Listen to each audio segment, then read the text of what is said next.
거북이 하면 가장 먼저 떠오르는 것 뭐니뭐니 해도 역시 껍데기 아닐까요? 거북이의 트레이드마크인 껍데기는 피부가 변형돼 만들어진 여타 동물들의 보호 외피와는 격이 다릅니다. 이들의 껍데기는 뼈가 변형돼 만들어진 뼈가봇이기 때문이죠. 가운데 척추를 중심으로 양쪽으로 뻗은 갈비뼈가 점차 확장되고 피부 밑에 조직과 결합돼 통처럼 변하면서 껍데기가 만들어집니다. 그래서 거북의 등딱지에는 거북의 척추뼈가 있죠. 그리고 거북의 껍데기는 등에만 있지 않은데요. 일명 배딱지라고 불리는 복갑은 가슴 쪽 갈비뼈인 복늑골이 점차 융합되면서 만들어지고 이 배딱지와 등딱지가 융합되면 마침내 진정한 갑옷으로 거듭납니다. 그래서 거북이가 껍질만 둔 채 몸만 빠져나오는 건 말도 안 되는 얘기죠. 마치 사람이 척추와 갈비뼈를 두고 몸만 빠져나올 수 없는 것과 같은 이치입니다. 그런데 여기서 문득 드는 궁금증 하나, 등딱지와 배딱지가 따로따로 형성된 거라면 진화상에도 등장한 순서가 있지 않을까요? 그리고 거북의 껍데기는 지금은 보호용이 맞지만 정말 그 진화의 시작은 보호 때문이었을까요? 보호용이라고 하기엔 이상하리만큼 크기도 하고 또 단순히 보호용이었다면 악어나 아르마딜로처럼 피부를 변형시키는 방향이 더 효율적이었을 것 같은데 말이죠. 거두절미하고 거북 껍데기에 담긴 진화의 비밀 지금 시작합니다. 사실 거북 껍데기의 진화를 둘러싼 논쟁은 100년도 더 됐습니다. 때는 1887년 독일 고생물학자 바우어 박사는 2억 1000만 년 전에 살았던 가장 오래된 거북 조상 화석을 발견했지만 프로가누켈리스는 등과 배 전체에 완전한 껍데기를 지니고 있었던 터라 둘 중 어떤 게 먼저 진화했는지에 대한 실마리는 전혀 제공해주지 못했죠. 그러던 1900년대 초 몇몇 생물학자들은 꽤 색다른 곳에서 아이디어를 떠올립니다. 바로 새끼 거북의 발생 과정이었죠. 알에서 새끼 거북이 자랄 때 배딱지가 등딱지보다 먼저 형성되는 것이 관찰되는데 이 발생 과정을 껍데기의 진화 순서와 연관을 지은 겁니다. 하지만 배딱지가 먼저 나타났을 거라는 생물학자들의 주장은 100년 가까이 화석 증거가 나오지 않았던 탓에 큰 힘을 얻지 못했죠. 그래서 이후에는 등과 배의 갈비뼈가 아닌 피부에서 발달한 피골이 먼저 확장되기 시작했고 이후 이것이 척추 갈비뼈와 융합돼 껍데기가 됐다는 복합 모델까지 등장하는 등 가설만 늘어날 뿐 껍데기의 진화 과정은 이렇다 할 답이 나오지 않은 채 오랜 시간 수수께끼로 남게 됩니다. 그러던 2008년 중국 남부의 구이저우성에서 껍데기 100년 논쟁에 종지부를 찍을 만한 화석 하나가 발견됩니다. 바로 오돈토켈리스 세미테스타케아였죠. 이들은 앞에 나온 프로가누켈리스보다 1000만 년은 더 앞선 시대에 살았던 거북 조상으로 등 쪽의 갈비뼈는 완전히 융합되지 않은 반면 배 쪽의 늑골은 대부분 융합돼 선명한 배딱지를 지니고 있었던 겁니다. 이는 거북의 껍데기가 등이 아닌 배부터 먼저 진화해 나왔다는 결정적 증거가 됐죠. 그리고 오돈토켈리스 화석이 코노돈트와 암모나이트 같은 수생생물과 함께 발견되면서 이들은 주로 물에서 생활했던 것으로 밝혀졌고 이는 기존의 거북이 육지에서 기원했다는 주장을 뒤엎고 거북의 수생 기원설을 뒷받침해주는 증거로도 작용합니다.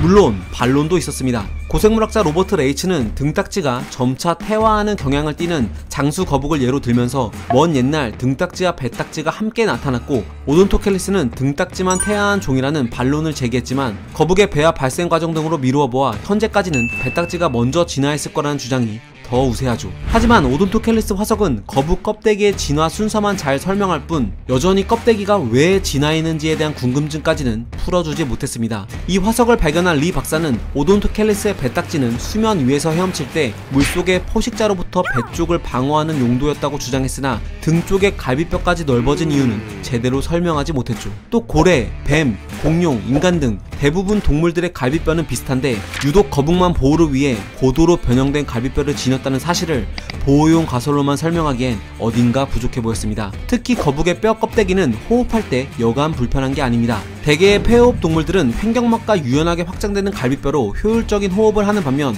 거북은 갈비뼈를 전혀 움직일 수 없기 때문에 폐에 붙어있는 복근으로만 폐를 수축 확장시켜야 하죠. 게다가 어깨뼈가 흉곽 안으로 완전히 들어가 있어 다른 파충류보다 보폭은 좁아지고 속도마저 느려졌습니다. 이런 값비싼 대가를 치르면서까지 거북이 껍데기를 지니게 된 데에는 보호가 아닌 다른 이유가 필요해 보였죠. 때마침 2016년 남아프리카 공화국에서 거북 껍데기의 진화에 대한 관점을 바꿔줄 화석 하나가 발견됩니다. 2억 6천만 년 전의 원시 거북인 에우노토사우루스 아프리카누스인데요. 이 화석을 연구한 고생물학자 타일러 라이스는 놀라운 주장을 합니다. 맨 처음 거북의 껍데기는 보호용이 아닌 땅을 파기 위한 용도로 진화했을 겁니다. 라고 말이죠. 그는 에우노토사우루스가 두껍고 넓은 갈비뼈와 강력한 앞발을 지녔다는 사실을 토대로 앞발은 땅굴을 파는 데 적합했으며 앞발과 맞닿은 갈비뼈는 힘차게 땅을 파는 앞발을 지지하기 위해 두껍고 넓어지는 쪽으로 진화했다고 설명합니다. 당시 남아프리카의 환경은 건조해지고 있던 터라 원시 거북은 이를 피해 땅을 파고들었고 그 과정에서 갈비뼈가 넓어졌다는 거였죠.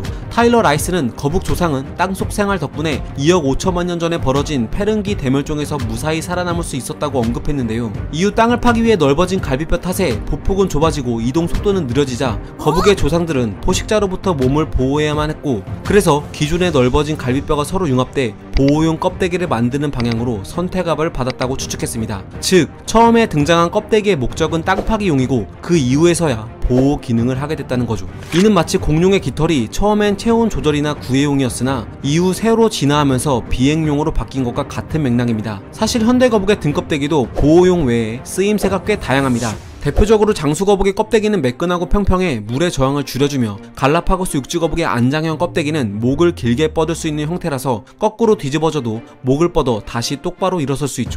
뿐만 아니라 일부 거북은 등껍데기를 호흡에 이용하기도 합니다. 비단거북류가 바로 그 주인공인데요. 지난 2002년 생리학자 도널드 잭슨은 비단거북이 얼음물 속에서 동면에 들면 산소 없이 포도당을 분해해 에너지를 만든다는 사실을 발견했죠. 하지만 이 에너지 대사에는 치명적인 문제가 있었습니다. 산소 없이 포도당을 분해하면 독성을 지닌 젖산이 만들어지는데, 이 젖산이 거북 체내에 계속 쌓이면 거북에게 치명타를 준다는 사실이었죠. 그런데 놀랍게도 거북은 멀쩡했습니다. 그 이유는 바로 비단거북 등껍데기에서 나온 중탄산염 덕분이었죠. 이 중탄산염이 젖산을 중화시켜 완충제 역할을 했던 겁니다. 거북 껍데기의 재발견 아닌가요? 이렇게 거북 껍데기의 진화사를 되짚어보니 무심코 지나쳤던 이들의 껍데기가 조금은 색달라 보이기도 합니다. 앞으로 수천만 년 후에는 거북의 껍데기는 어떻게 변해 있을까요? 그리고 또 어떤 새로운 기능을 하게 될까요? 과학은 세상을 보는 창, 지금까지 과학 드림이었습니다. 감사합니다.